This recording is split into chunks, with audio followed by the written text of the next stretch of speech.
안녕하세요. 마틸다입니다. 오늘도 이어서 우리가 사랑하는 성녀 파우스티나 수녀님의 일기를 읽어드리겠습니다. 수녀님이 누구인지 궁금하신 분은 동영상 아래를 참고하세요. 1937년 2월 16일 오늘 나는 실수로 옆방에 들어갔다. 그래서 잠깐 동안 그 방에 있던 사람과 이야기를 나누었다. 내 방으로 돌아왔을 때 나는 잠시 그 사람에 대해서 생각했다. 그런데 갑자기 예수님께서 내 앞에 서서 내게 말씀하셨다. 내 딸아, 너 지금 무엇을 생각하고 있느냐? 나는 아무 생각도 없이 그냥 그분의 가슴에 다가가 안겼다. 내가 피조물들에 대해서 너무 많이 생각하고 있었다는 것을 깨달았기 때문이었다. 오늘 아침 영신 수련을 끝마친 후에 나는 곧 뜨개질을 시작했다. 나는 마음속에서 고요함을 느꼈고 예수님께서 그 안에서 쉬고 계신다는 것을 알았다.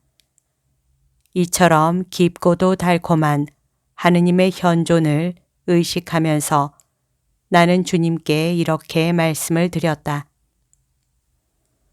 오, 제 마음속에 거처하시는 지극히 거룩하신 삼위일체시여, 제가 주님께 간청합니다.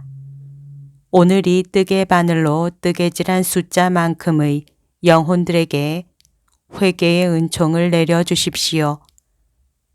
그때 나는 내 영혼 안에서 이런 말씀을 들었다. 너는 너무 많은 것을 요구한다.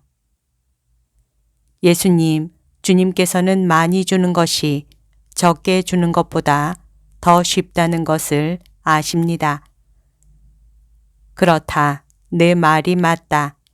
나로서는 영혼에게 조금 주는 것보다는 많이 주는 것이 더 쉽다. 그러나 죄인의 영혼 하나가 회개할 때마다 희생이 필요하다. 좋습니다, 예수님. 저는 제가 온 정성을 다해서 만든 이 작품을 주님께 봉헌합니다. 이러한 봉헌이 수많은 영혼들의 회개를 위해서 아주 작은 것만은 아닐 것입니다. 예수님, 주님께서는 30년 동안 이런 일로 영혼들을 구원하시지 않았습니까? 게다가 거룩한 순명이 저에게 큰 고행이나 보속을 하는 것을 금하고 있습니다. 그러므로 제가 간청하오니 주님, 순명의 인장이 찍힌 이 하잘것없는 것을 큰 것처럼 받아주십시오. 그때 나는 내 영혼 안에서 이런 소리를 들었다. 내 귀여운 딸아, 나는 너의 청을 승낙한다. 나는 가끔 주님께서 소중하게 여기시는 어떤 사람을 본다. 주님께서는 이 사람을 무척 사랑하신다. 그가 하느님 자비의 공경을 전파하려고 노력하는 것 때문만이 아니라 그가 주 하느님을 사랑하는 것 때문에 사랑해 주신다. 물론 그가 이 사랑을 자신의 마음속에서 언제나 느끼고 있는 것은 아니지만 그는 거의 언제나 겟세마니 동산에 머물고 있다. 아무튼 이 사람은 언제나 하느님께 기쁨을 드리고 있다. 그리고 그의 크나큰 인내심은 모든 어려움을 이겨낼 것이다.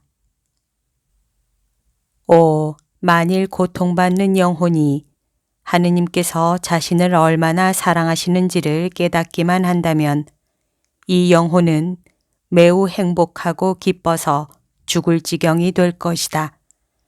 언젠가는 우리가 모두 고통의 참된 가치를 알게 될 것이다. 그러나 그때에는 고통을 더 받을 수 없게 될 것이다. 현재의 이 순간은 우리들의 것이다. 1937년 2월 17일 오늘 아침 미사 시간에 나는 고통받으시는 예수님을 배웠다. 그분의 고난이 내 몸에 새겨졌다. 보이지 않게 새겨졌지만 고통이 덜한 것은 아니었다. 예수님께서 나를 바라보시며 말씀하셨다. 영혼들은 내 쓰라린 고난에도 불구하고 멸망을 자초하고 있다. 나는 그들에게 마지막 구원의 희망을 주는데 그것은 바로 내 자비의 축일이다. 만일 그들이 내 자비를 공경하지 않으면 그들은 영원히 멸망할 것이다. 내 자비의 수행원이여, 나의 이 크나큰 자비에 대해서 기록하여 영혼들에게 전하여라. 저 무서운 날, 곧 나의 심판의 날이 다가왔기 때문이다. 오늘 나는 내 영혼 안에서 이런 말씀을 들었다. 내 딸아, 이제 네가 행동을 취할 때가 되었다. 내가 너와 함께 있다. 크나큰 박해와 고통들이 너를 기다리고 있다. 그러나 이 일을 통해 많은 영혼들이 구원되고 성화된다는 것을 생각하면서 위로를 받도록 하여라.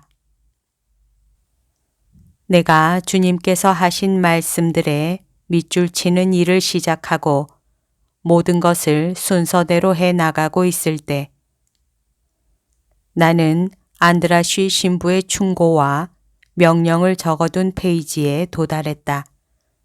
나는 거기에 밑줄을 쳐야 하는지 치지 말아야 하는지 알 수가 없었다. 그때 나는 영혼 안에서 이런 말씀을 들었다. 밑줄을 쳐라. 이 말들은 내 말이기 때문이다. 너에게 말하고 너에게 확신을 주기 위해서 나는 내 마음에 버신 신부의 입을 빌려 썼다. 너는 죽을 때까지 이 명령들을 지켜야 한다. 만일 네가 이 명령에 순명하지 않는다면 너는 전혀 나를 기쁘게 해 줄 수 없을 것이다.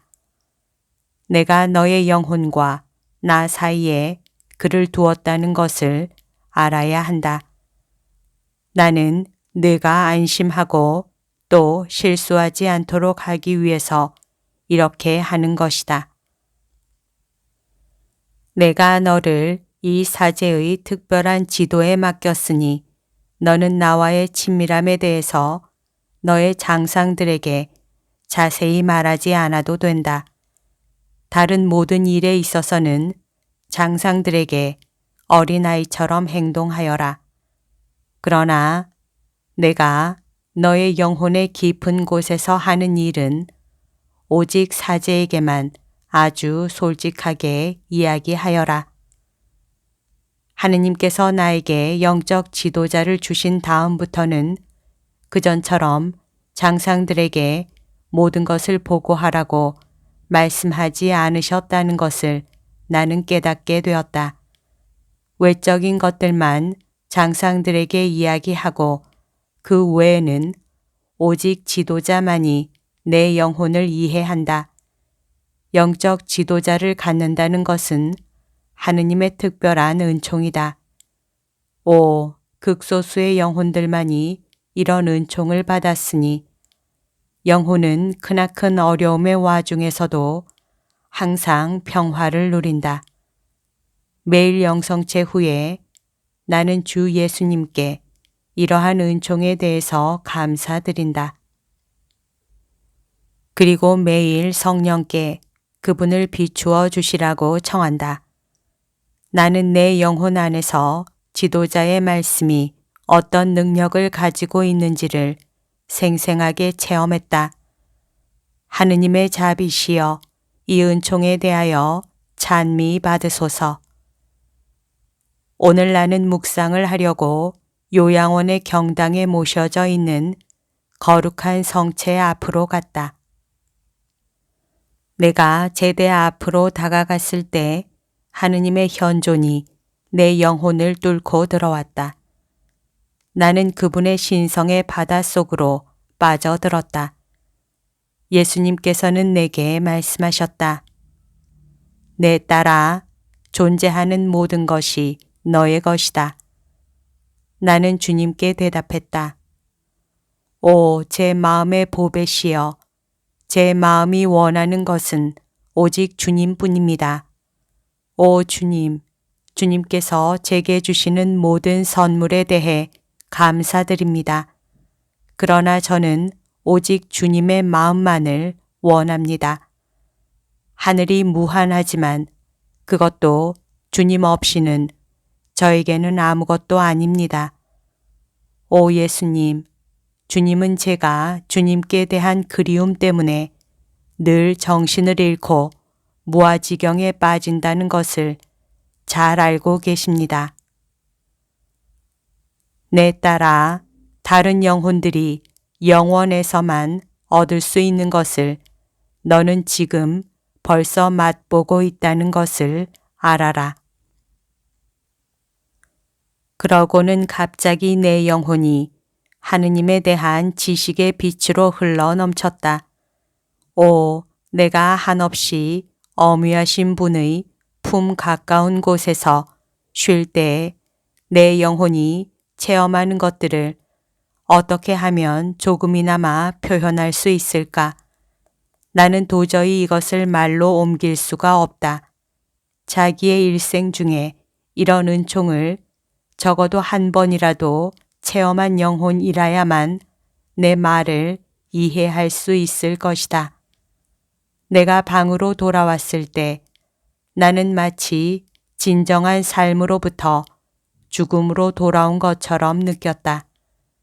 의사가 내 맥박을 재러 왔을 때 그는 깜짝 놀랐다.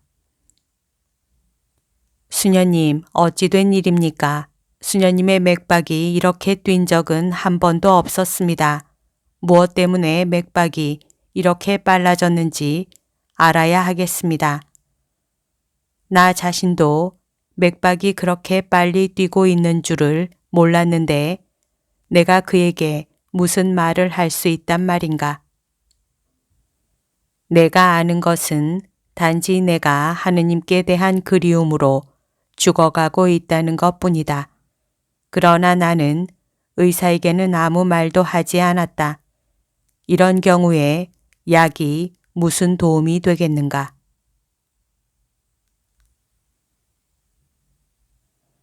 여기까지가 오늘 들려드릴 내용입니다. 오늘도 하느님의 뜻 안에서 서로 사랑하는 하루 보냅시다. 사랑합니다. 축복합니다.